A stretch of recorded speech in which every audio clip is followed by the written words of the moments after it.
when I'm not running the DPC thing, I'm out there getting as much in as I can.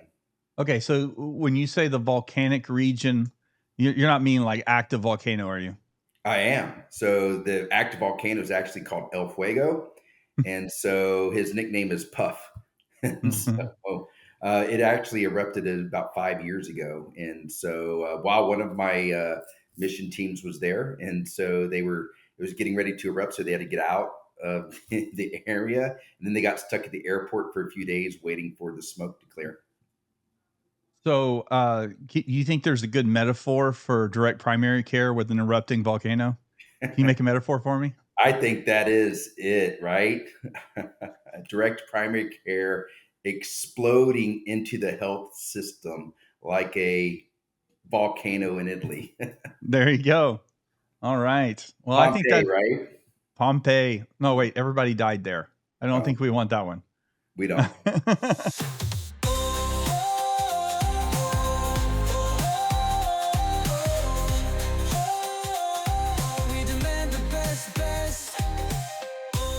Hello and welcome to the best DPC podcast, the world's #1 podcast covering all things direct primary care. I'm your host, Wayne Lowry. I'm not a doctor, but I've got the cure for your boredom, direct primary care talk. If that doesn't cure it, nothing will. Today, I am thrilled to have with me a guest that I met a couple years ago in San Diego, California. And I actually met him. I think we were both waiting for an Uber, and the rest is history. And so we have been in contact ever since. And so I was really excited to have him on the podcast. Dr. John Rothwell is with us. He's a combat veteran, 35-year rugby player, and the founder of Island Direct Primary Care, where he is blending traditional and functional medicine to change lives. He also is a champion for veterans and the underserved with a heart for service that shines through everything he does. Oh, and he also has a little bit of a mystery project, which I promise to try to get to the bottom of. Although he told me he's not going to tell me what he's doing in stealth mode, but maybe we can get some hints and figure it out ourselves. So before we dive into his incredible story, from the battlefield to the exam room, I want to explore how he is shaking up healthcare with DPC. So let's get started and get to know the man behind the mission. So welcome, John. Hey, thanks, Wayne. Thanks for having me, and it's good to catch up after the past couple of years. Lots of growth since then for the direct primary care movement. A lot of great things are happening, and you're a busy man. Hey, it's no rest for the weary. Well, so one thing I have to ask, I mean, this is before we get into like the real serious questions, I do need to ask, have you read any books lately? Oh, wow. I mean, you only have an incomplete wall of every book that's ever been written right behind you. Like So you're talking to a man, a learned man, when you see that many books behind him. And then let's look at how many books I got. I got like 7 books, and a couple of those are just props. So So I have a couple goals this year. It's not to read 3 or 4 books at one time, but to read one. I'm compromising one for, I think they're all fun, but one that's kind of like somewhat fictional. And I like military history. So most of my fun books are a blend of factual history with some fictional characters. And then, of course, naturally, I think being in healthcare, if you're going to be in the front of the movement, if you're going to be in front of healthcare, you always have to be educating yourself. And so I always have some kind of book like Outlive or, goodness gracious, any of the functional health type books that are talking about, gut health and dysbiosis or DNA. So right now I'm reading a few things on genes and genetics and their influence on people's longevity to oh, being a nice. business entrepreneur, right? So we're talking Yeah. about marketing and Yeah. running companies. So So let me ask you. So you're doing some deep dive in longevity. I'm 42 years old. Can you make me live to 142? Because I think 120 is not quite enough, and I think if we hit like 180 to 200, I might get bored.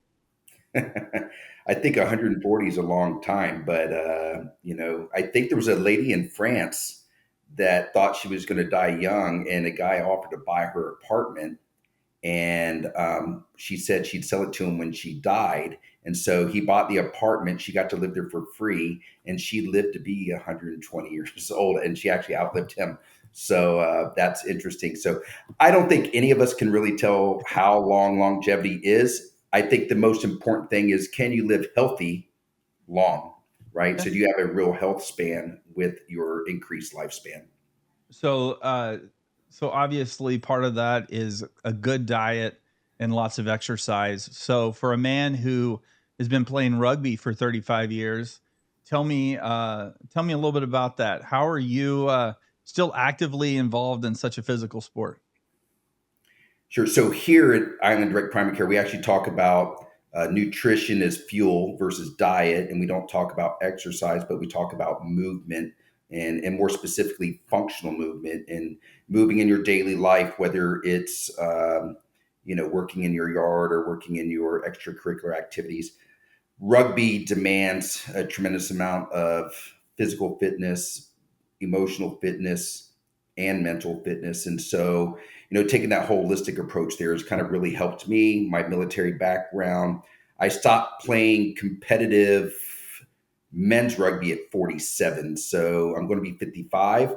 And so I stopped playing at 54 because I have probably, I think it's 9 herniations and 15 bulging discs.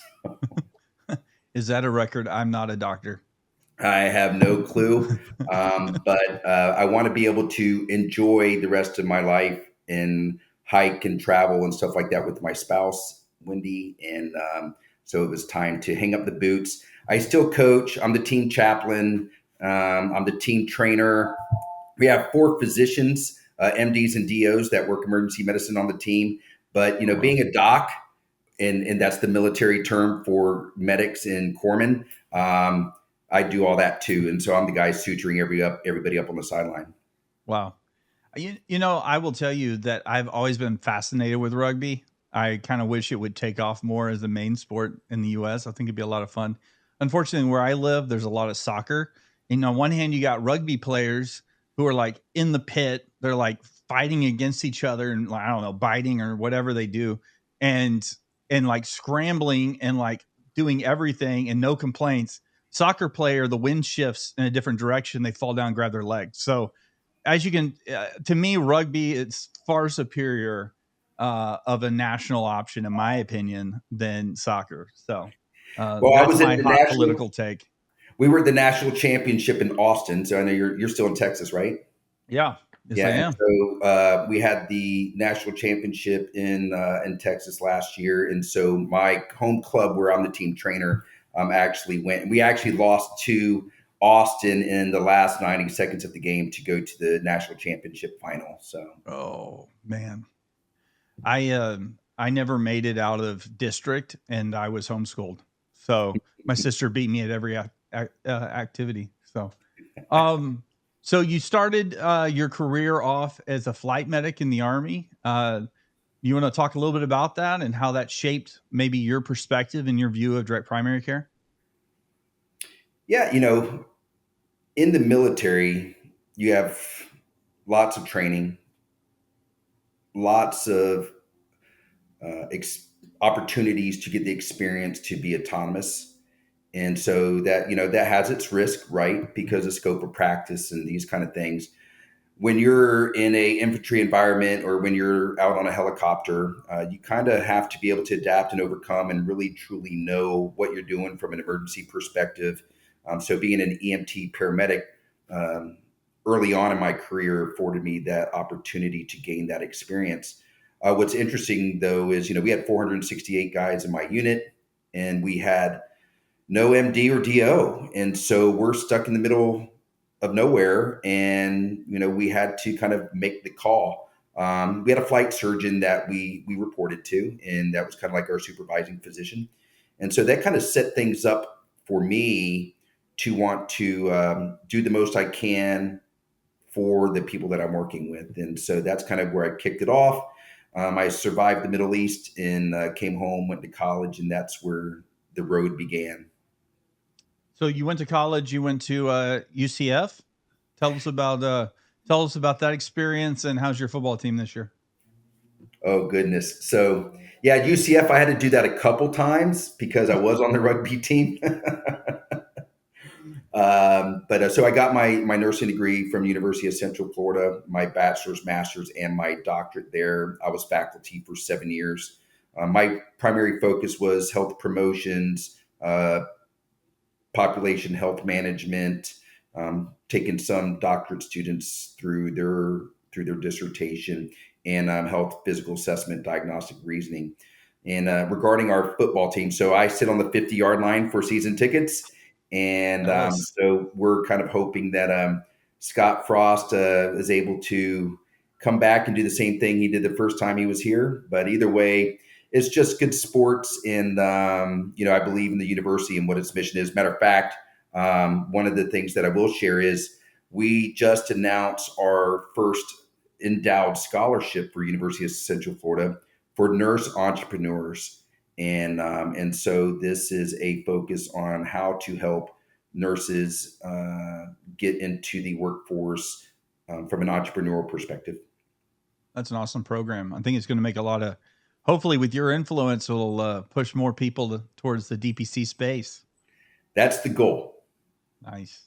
So you're talking about being in a combat situation without an MD around for some of that experience.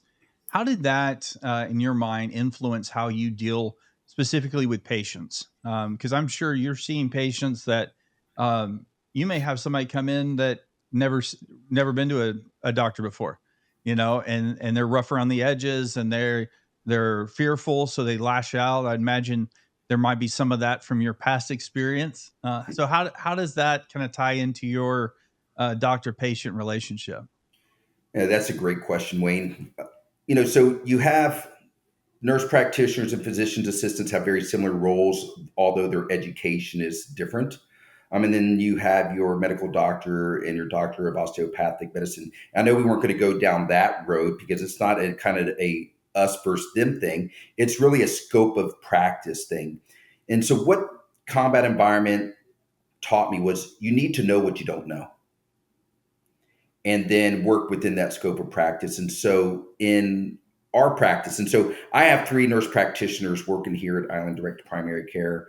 We've been open for 5 years. We have over 1,000 patients, and that's why I tell them the most important thing for you to know is what you don't know, and then work within your scope of practice. So being able to identify quickly what you don't know when a patient comes to the door, right? And we don't have a waiting room. So it's when they come to the office, even before we go to the exam room, and they start spilling their guts out because they got an hour with you.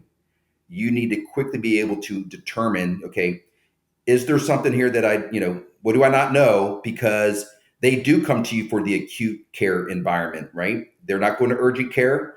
They're not going to the ER. So someone comes in and their tummy hurts, you need to be able to triage that abdominal pain or other things. And by knowing your patient, so in the military, we know our unit, we know our soldiers, we live with them. In the direct primary care environment, you know your patients. We're always talking about your patients by name. You know your kids by their dogs, their cats, their parents. It's old fashioned healthcare, just in a time of modernization, right? Where we have technology as a resource. And so how is that life experience translated in directly into your practice, Island Direct Primary Care, or Island DPC? For me, the translation's fairly simple. I just needed to, since I didn't know how to diagnose and prescribe and those things, I had to go back to school and get the right education and get the right experience. And so for me, I was working in the emergency room. I had a great medical director there that took me under his wing. I helped a physician grow his urgent care from 3 clinics to 16 clinics. Now he has 20 clinics. And so it was kind of directly translating in knowing what you don't know, bringing it to the community, and having the confidence to go out there and know that, you need to do the right thing every single time within your scope of practice. I want to take a quick break to talk about bestdpc.com. Are you a doctor looking to break free from the headaches of insurance and take control of your practice? Or maybe you're an employer searching for an affordable healthcare solution that actually works. At bestdpc.com, we cut through the noise and connect you with the country's best direct primary care clinics. Whether you're a patient tired of surprise medical bills or a physician ready to build a thriving membership-based practice, we've got the tools and resources you need. Find the best DPC doctors near you, get expert advice, and take the first step towards a better healthcare. Visit bestdpc.com today and see why direct primary care is the future of medicine. That's bestdpc.com, because great healthcare should be simple, affordable, and built around you. So before the show, we talked a little bit about traditional medicine and more functional medicine and how you try to take a holistic approach. And based on kind of your life experience, how do you implement that in your practice? That's a great question, Wayne. So for me, when we talk about holistic healthcare and how we provide healthcare holistically, it's physical, mental, emotional, spiritual, and financial wellness. So we kind of try to address and make sure that we're knowledgeable on each patient's background when it comes to those 5 pillars of health, is what I call them. So these are our 5 pillars of health. Tying it to functional medicine is interesting because you have traditional healthcare. There's lots of medicine that's prescribed. In functional medicine, there's all these trends and buzzwords like root cause medicine, and then they do all this supplement stuff. So I kind of take issue with both of them. We kind of look at ourselves as an integrative practice, and an integrative is really just taking how does the physical health influence the mental health, how does the patient respond emotionally, um, how do they respond spiritually, and then of course what's the financial implications of it. And so I remember early on when we opened Island Direct Primary Care, I had a patient come to me who was complaining of anxiety, and he never had anxiety before. And so we tried a number of different things. I won't get into the finer details, but we went from supplements to traditional medicine, and things worked for about 3 weeks at a time. And he goes, "Hey, doc, things work for about 3 weeks at a time, and then it stops working. Why is that?" And I said, "When are you going to tell me what's making you anxious?" Hmm. And so when he did, what it boiled down to was he was a veteran. He was in college. He needed to refinance his house. He was told he couldn't. He had a wife in college and he had 3 children. And so his anxiety was he wasn't going to be able to provide for his family. And so I introduced him to a mortgage lender. I never had to treat him for anxiety again. He closed in 2 weeks. So what you're saying is sometimes the best medicine is getting a good mortgage rate? Yeah, right. I think sometimes the best medicine is just spending time listening to your patients. Yeah. So in your practice, I know a lot of DPCs really promote the amount of time they have in a general setting, like appointment time. What's your average appointment time? 1 hour. 1 hour. Wow. Yeah. So Yeah. you block off like an hour plus, or how do you block that off and keep the patient schedule intact? So we let our patients schedule their own appointments online. Our virtual health appointments are automatically 30 minutes. Our procedures are automatically 30 minutes. And then the office visits, follow up visits, new patient appointments, all those are automatically set at 1 hour.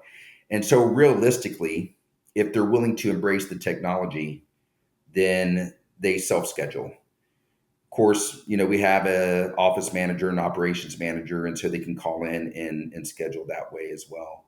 Um, every nurse practitioner that I have in the practice has the same ability. And so I have 450 patients and I have anywhere between 10 and 15 free hours a week, Mhm. at least going into the week. And that's typically gets eaten up by acute care. Gotcha. So you don't think we could eat up some of that on the beach, you and me? We can, but I'd have to block it as off. And then I'm Oh, available through my virtual health app, right? well, that's what I'm So saying. Like, let's let you can jump on the iPad. I'll just sit there at the beach if that's okay. So, you can what is the weather there right now? By the way, how is it? So it's about 73 degrees, no wind, and the boat is ready to roll, man. We're going to go out on Saturday. Okay. I'll be there. So just let me know where. Um, so let me ask you a question. You're talking about them signing up or setting their appointment online. Tell me about your tech stack. What are you using tech wise for booking your appointments? I'm a tech nerd, so I always want to know what's your tech stack. Yeah, I love it. I when I got mad at healthcare the first time and I left for 10 years, I did technology and then found my way back into healthcare. And I like tech stacks too. I started with Atlas. I ended up leaving Atlas because I really like the Hint membership management platform. So I start off with Hint. I have Elation today. Not married to them. I'm not happy with many of the EMR systems because I'm a data nerd and I Mm-hmm. can't get enough data from any of the electronic medical records that I've found. Yep. And I use Spruce. And then we just started using Loom. And so what I will do for patients who have normal labs or labs that are getting better and they might be on one medication or one supplement or something like that for that, I'll actually make a recording, a 5 to 6 minute recording on Loom and Yeah. send them that link, and that will keep them from doing it's still personal, Mm-hmm. but it will keep them from making that 30-minute appointment for follow-up. So basically, you're doing like an asynchronous appointment with Loom. Yes, You're saying you're sitting there at 10 o'clock at night or whatever, going, "All right, let me clear off. Wayne's coming to town. We're going to hit the boat. So let me clear off a couple of these appointments right now." exactly, Oh, exactly. And nice. so I come from the high speed data world when we were going from dial up to DSL. And so I believe in asynchronous and synchronous technologies. And so we utilize that to the Nice. fullest. Now, what about your day to day platform? Are you a Google guy? Are you Microsoft Teams? What are you using for that? We Google Drive for majority of our stuff. I might use Zoom for different meetings, outside of the practice, especially in my veteran type stuff. I have a cybersecurity company too, so sometimes I will pretty much use Zoom for that. I don't like Microsoft Teams. Yeah.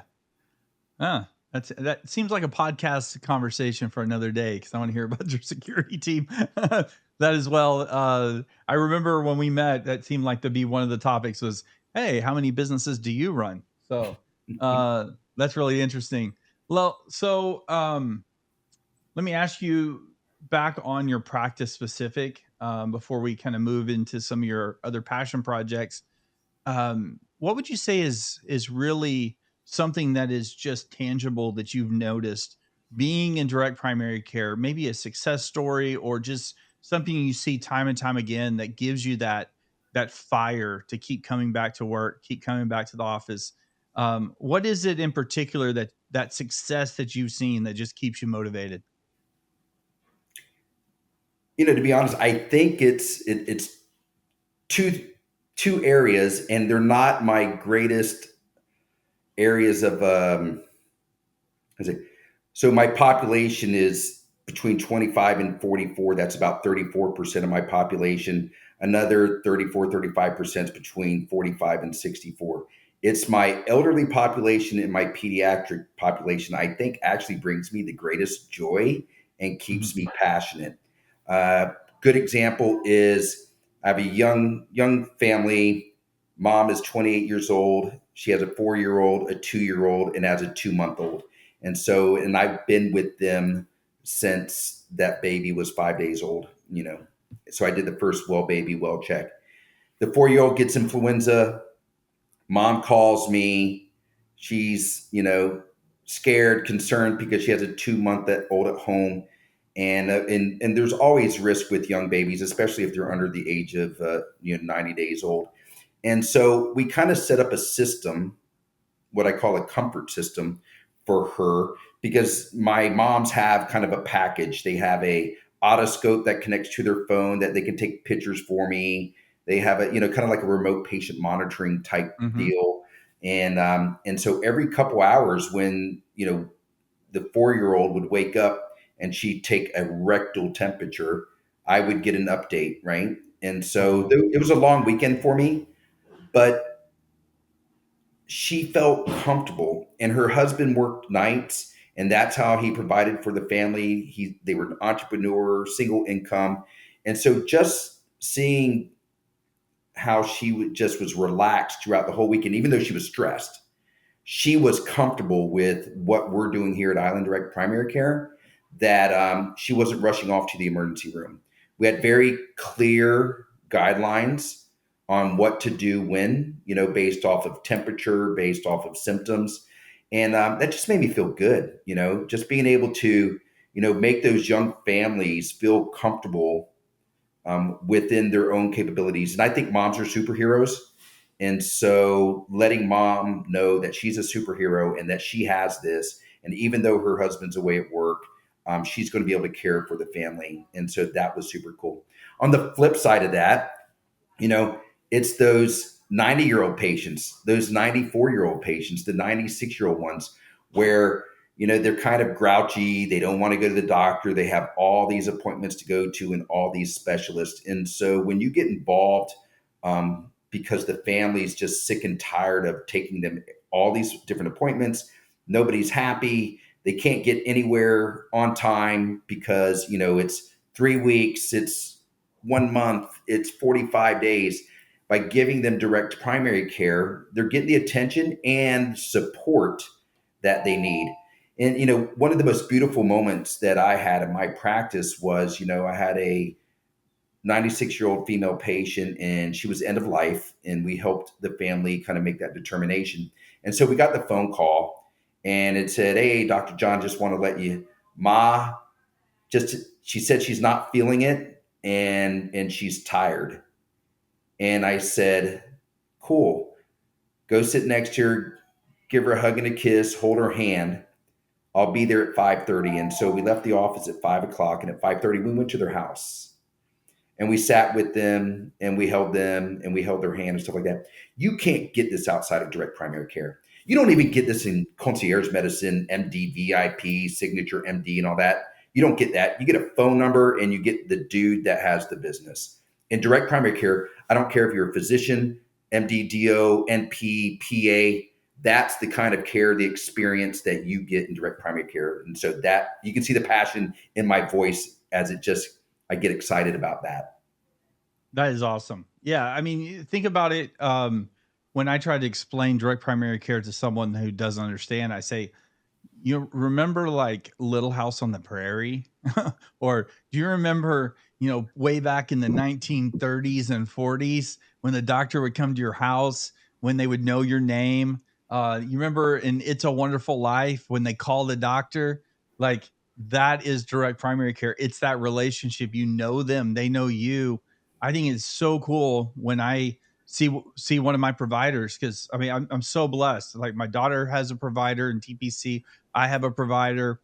We see them at sport events around town. We see them at restaurants, and they know us and they ask about us and they're checking up on us. And that's just some of the most yes. Is it more affordable for a family? Yes. And that's key. It's so important in this economy. But at the end of the day, it's about that relationship and knowing you've got a provider or doctor that has your back. And so I'm glad to hear it come from you, because I already know you're a passionate person. But for the audience to know, like this is real, and the passion you get from that personal relationship is apparent in the way you describe it. And here's a cool thing. I started Island Direct Primary Care. So we're on an island. It's called Merritt Island. It's really a peninsula, and it's near the Space Center. So the rockets go off every day in the background. It shakes the practice. It's super cool.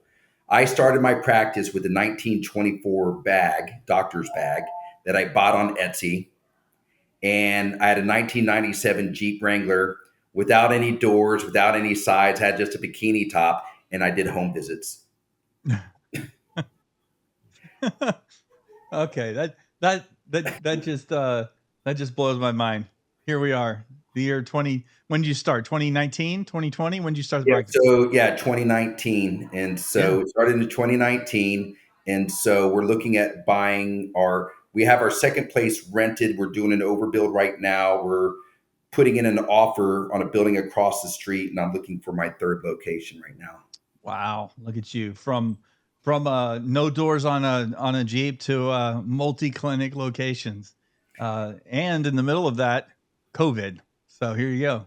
Here we go. And a Here you go. Jeep Rubicon instead of the 1997 Jeep. So the COVID allowed me to get a 2020 Jeep Rubicon because they had a healthcare provider deal with Jeep, and you had 0% interest, right? And so Oh, I'm dude, like, I'm in. there you go.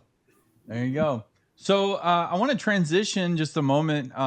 Again, you're super passionate about what you do, but beyond just your practice, you are a servant at heart. And one of the things that I admire about you and your story is your willingness to serve the underprivileged. You're passionate about that. Can you tell me a little bit about Matthew's Hope Ministries? Sure. Matthew's Hope Ministries actually started in Orange County, Florida, from a pastor, former addict who saw a need for serving the homeless community.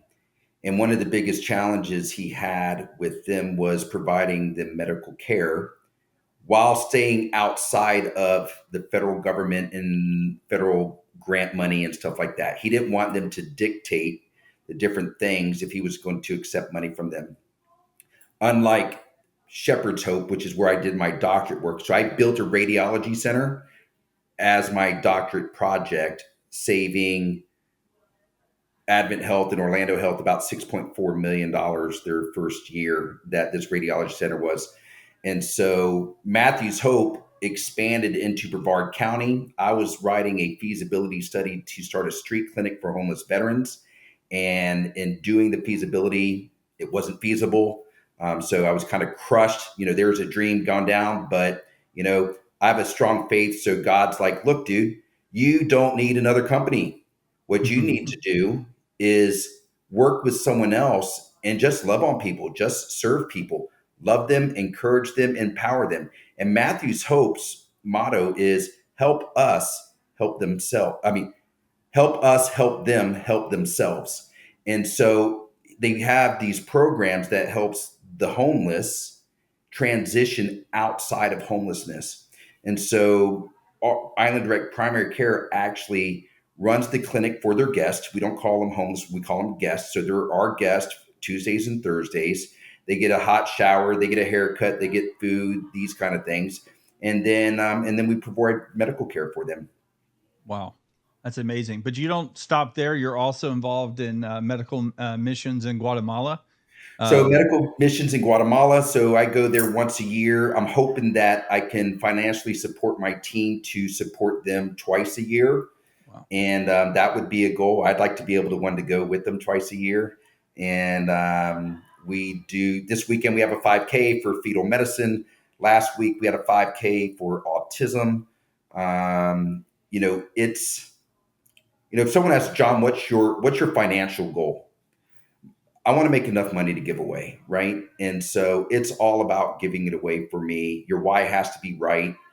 For me, again, faith is extremely important. So for me, it's glorifying God. And so that's where my focus is at. And so we do a lot of service here. So when we talk about our organization being propped by two pillars, it's God, family, and community, not Island Direct Primary Care, not my other direct primary care practice that I'm not going to talk about.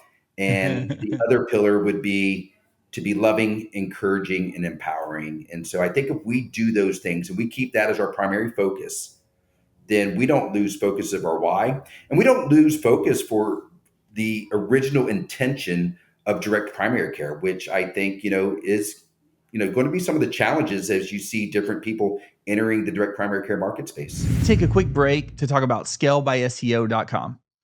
If you run a direct primary care clinic, you already know the power of patient relationships. But here's the thing, patients can't sign up if they can't find you. That's where Scale by SEO comes in. We help DPC clinics get seen where people are searching, so you're not just waiting for word-of-mouth referrals.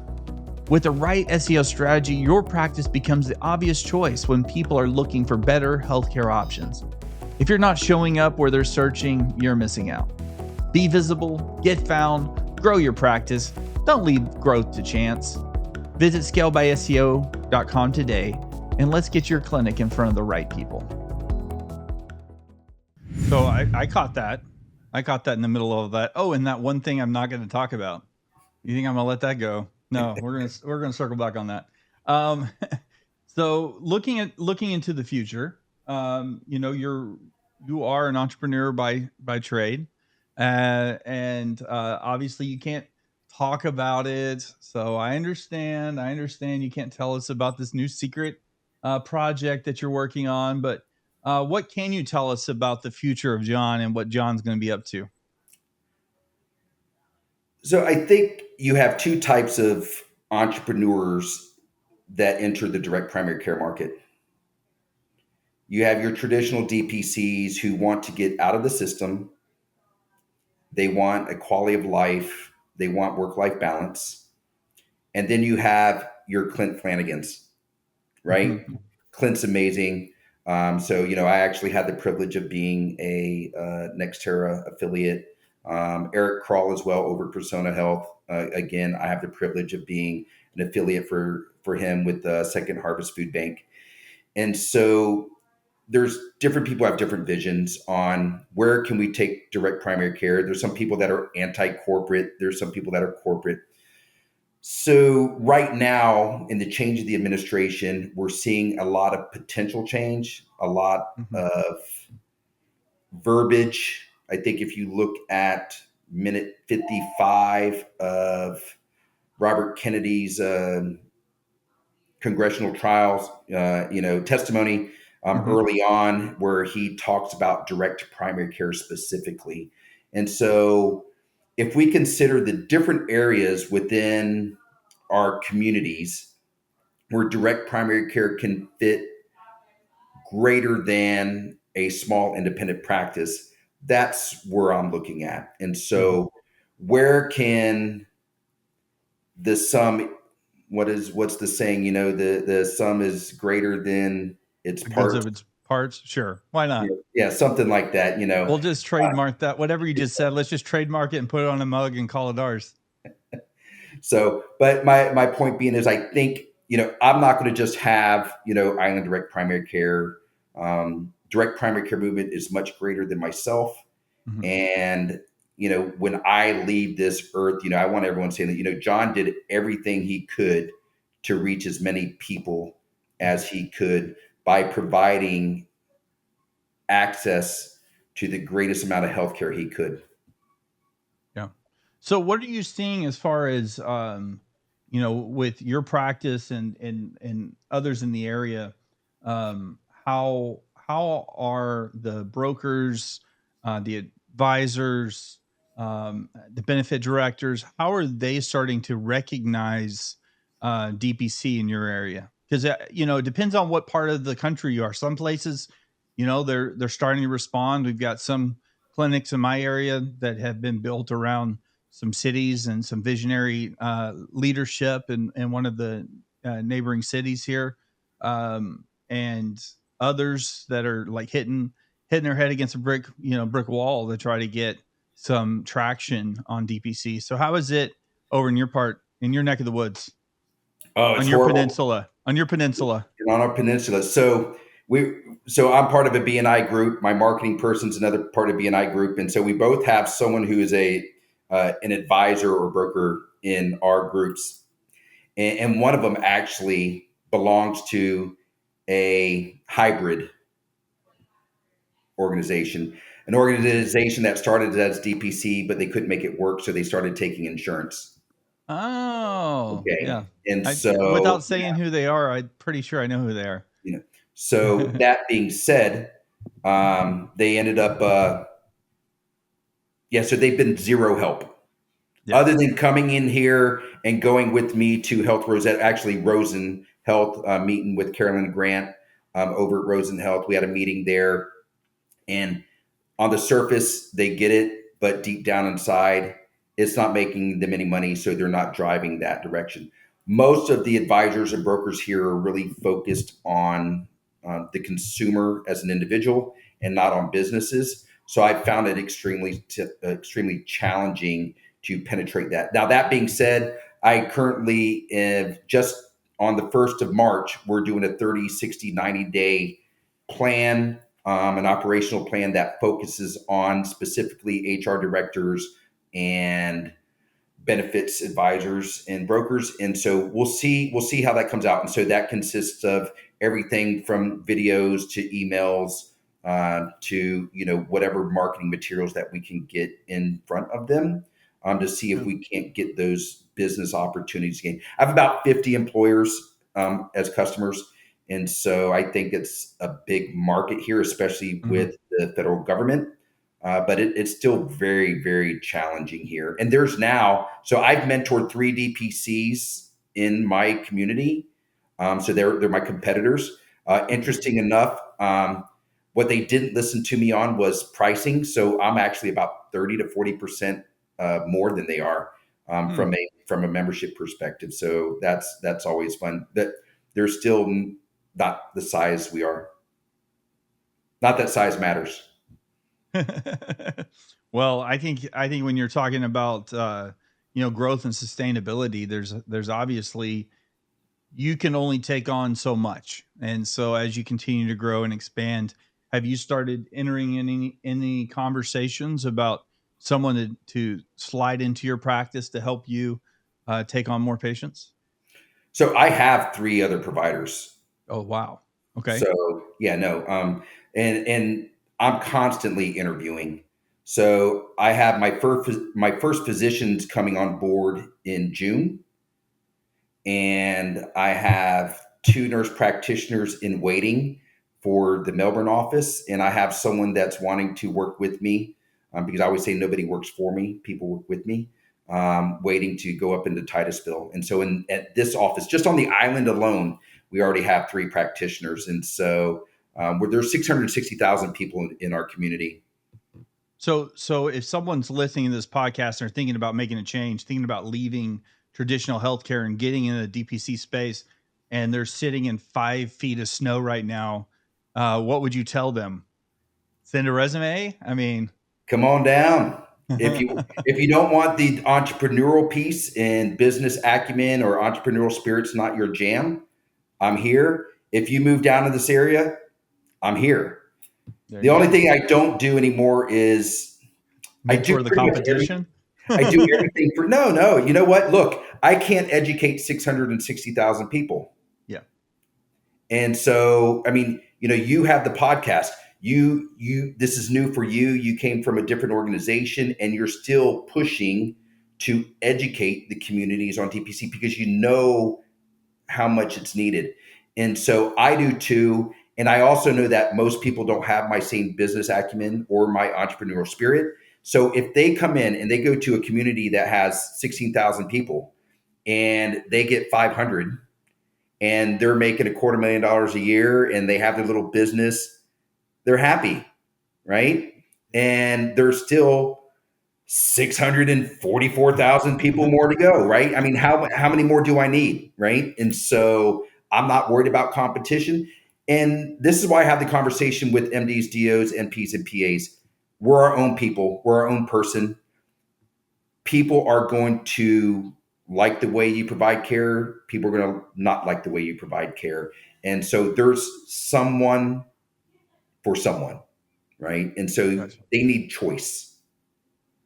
So we're running out of time, and so I do have a couple more questions I want to ask you. If you were to give one piece of advice to a listener, maybe they're in a traditional healthcare setting, they're looking at making some change. What would you see as their first step?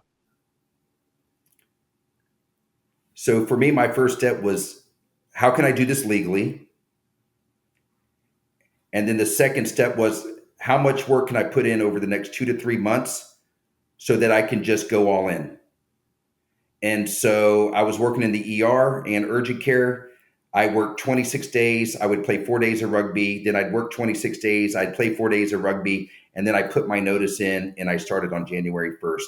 No second job, no nothing. I cut back on everything else. I went all in. There you go. All in. Hey, so we're going to transition to a segment I call Keeping It Reals. This section, I'm going to ask a series of questions. I'm looking for those sound bites, John. I want these video clips that are going to go viral. That's going to put Joe Rogan to shame because he didn't bring you in first. Okay. So all of these, think 15, 30-second response, something snappy. If it's great, I promise you'll go viral. If it's bad, it'll still be on the podcast. So at least you have that. So first up, for Keeping It Reals, if you could pick a superpower to make your DPC life easier, what would it be? I have it. It's called attention deficit hyperactivity disorder. Let's go. You and me both, brother. You and me both. Next question. If you could snap your fingers and fix one thing in healthcare today, what would you pick? Whew. There's only one. There isn't just one thing in healthcare. It's a broken system, but I'll pick one. The money. Pick one. What? The money. The money. The More of money. it, less of it. Less of it, right? Healthcare costs too much. Last question in this segment. I want you to give us one fun fact from your military days that most folks don't know about you. Fun fact from my military days that most people don't know about me. I was actually a soccer player for a Division III team playing for the Nuremberg organization when I drove home and saw some guys kicking an oblong ball that did not look anything like a soccer ball. And that's how I got into rugby. There you go. I'm glad you shared that, because for a moment there I was afraid I offended you, and I'm pretty sure you could beat me up. So I'm really planning on chilling at the beach with you, not like hiding in fear of my life for here on. Let's go. John, thank you so much for coming in today and sharing your story. I'd love to have you back, maybe as a panel, in a future episode. I appreciate everything you're doing. Look forward to seeing you around the country somewhere. We're going to run into each other. I know that. And if you want to take the boat out, just let me know and I'll be there. Hey, it's a 22.6 Grady White. Bring yourself, bring your family, however you want to do it. And we'll take it out. We'll watch the rockets from the back of the boat, and we'll enjoy a few sticks and enjoy each other's company. And we'll talk some DPC. There you go. And I'll bring the hot dogs because we need something nutritious. We don't eat hot dogs here. All right. That's it for today's episode of the Best DPC Podcast. Big thanks to Dr. John Rothwell for joining us and sharing his amazing story from combat medic to DPC innovator with a whole lot of heart along the way. To learn more about his work, head over to islanddpc.com and follow him on Instagram at islanddpc or LinkedIn at John W. Rothwell III. Make sure you find the right one. Follow him on LinkedIn. For more DPC goodness, please visit bestdpc.com. Follow us on social media. Subscribe to us on YouTube. Hey, we're doing this for you. Help spread the message. It doesn't take anything. It doesn't cost you anything to push a like, comment, and share. Doesn't cost anything to subscribe and download. All of that will help us spread the word of DPC. Until next time, keep pushing for the best in healthcare. Bye-bye. Best DPC podcast. We're spitting truth on the mic. American healthcare stinks. A maze of red tape and greed that's out of sight. It's time for new choices. A revolution in care.